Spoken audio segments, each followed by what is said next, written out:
مکینا آمده بودم یک قماندان آمد سرم، خب قماندان منطقه این گپای اینا و میگی مولوی صاحب یی من در مناظره میشانم تم چقدر خوب الله تو را اجر بده.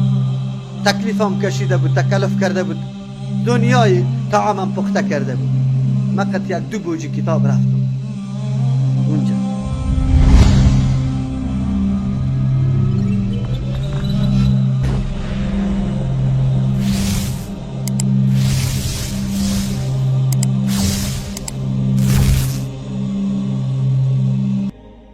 در مردم امام دو قسم مردم است. یک قسم مردم چی میگه؟ غمش نکو، یک نفر است. این طور ملاها را سرش جمع کنم که پرسان نکو که پرت کنشه. غم نکو، مناظره را میگیریم. خیلی خوب بگی مناظره میکنیم، تو را اینطور نمیمانیم. این گپای جدید آورده. خیلی خوب مناظره بگی، بسیار خوب. مکینا آمده بودم یک قماندان آمد سرم، خب قماندان منطقه این گپای اینا و میگی مولوی صاحب من در مناظره میشانم تم چقدر خوب الله تو را اجر بده. تکلیفم کشیده بود، تکلف کرده بود، دنیای طعامم پخته کرده بود. فقط یک دو بوجی کتاب رفتم اونجا.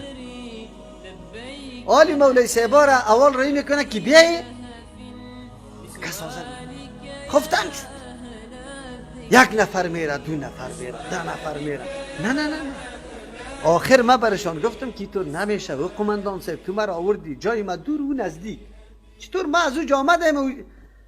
یک دفعه خودی قماندان رفت. یک وقت مولوی صاحب داخل کرد. دو مولوی صاحب داخل شد.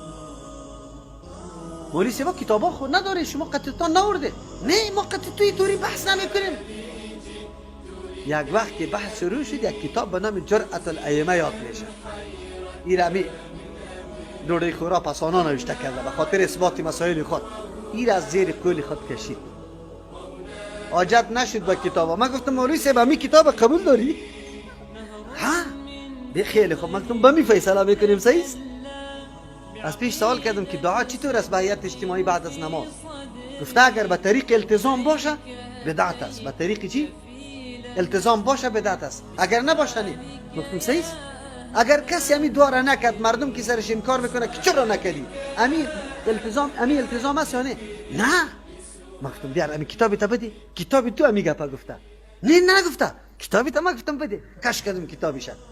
سفر او یک سفر میخوان به مردم میخوانه. من گفتم یک صفحه پیشتر عبارت کشید. من گفتم خودت بخوان مولوی صاحب. آری خب صحیح میکنه؟ آری نمیخوانه. اونجا نوشته کرده بود که انکار شدید بالای تارک آن در حکم چیست؟ التزام. اگر کسی انکار سخت بالای ترک کننده دعا میکنه یا حکم التزام داره. من گفتم مولوی صاحب بخوان. نه من ورقه پس دور میده. من گفتم مولوی صاحب اون طرف ایرا ما میخوام. مولوی صاحب تو بخوان. یک مولوی صاحب که سالس بود برای ازو دادم. او خوان. من گفتم مولوی ترجمه هم که به عوام کن که عوام بفهمن. میمانخانه پر است دیگه. مردکه کی مرده بود پارسا. خب دیگه گفتم مولوی صاحب امی گپا برام بگو که سنت خواندن در کجا؟ پیغمبر اسلام کجا سنت خوانده؟ آیا عالی هم سنت است که مردم بره در خانه بخونه؟ ما تو در اینجا بحث نداریم. یک عوام از اون طرف گفتم مولوی صاحب امی سخنی را که مولوی صاحب برات میگه این در حدیث است؟ گفت بله. گفت در مذهب ما هست؟ گفت بله در مذهب ما هست. گفت تو اینجا 10 سال شده که آمده یک نمازم سنت در خانه نخوانده و ما هم نگفتی.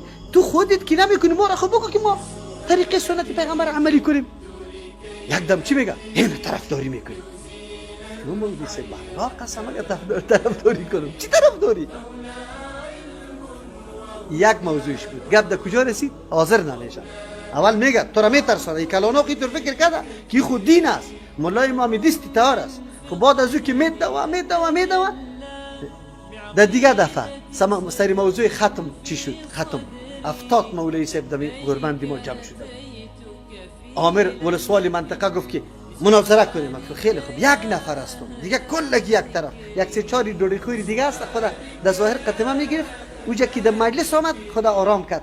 حالی هیچ رأی خدا نمیگفت. گفت روزی پنجشنبه نه دعوت ما کلگی بیای مناظره کنی. روزی پنجشنبه من الحمدلله یک سه چهار بوجی کتاب آوردم.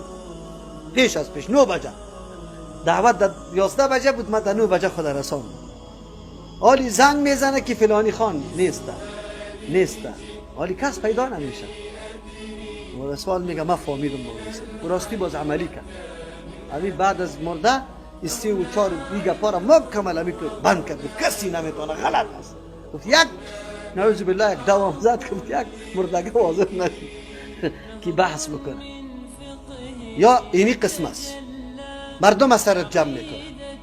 فرعونیا غطایت میگه که موسی علیه السلام ساحر است، فکر میکنه که ساحر است. او ما خود مدرسه سحر 12,000 مدرسه سحر فرعون داشت، جوش و خروشی ساحر است.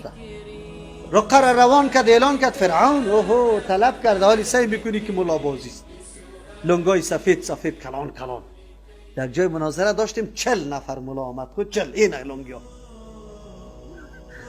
باز وقتی که میگفتیم که کی در بحث میشین یکی میگه من مولا نیستم، دیگه من مولا نیستم، از مولای خود این کار میکرد. عجیب است. الله رحم بکنه.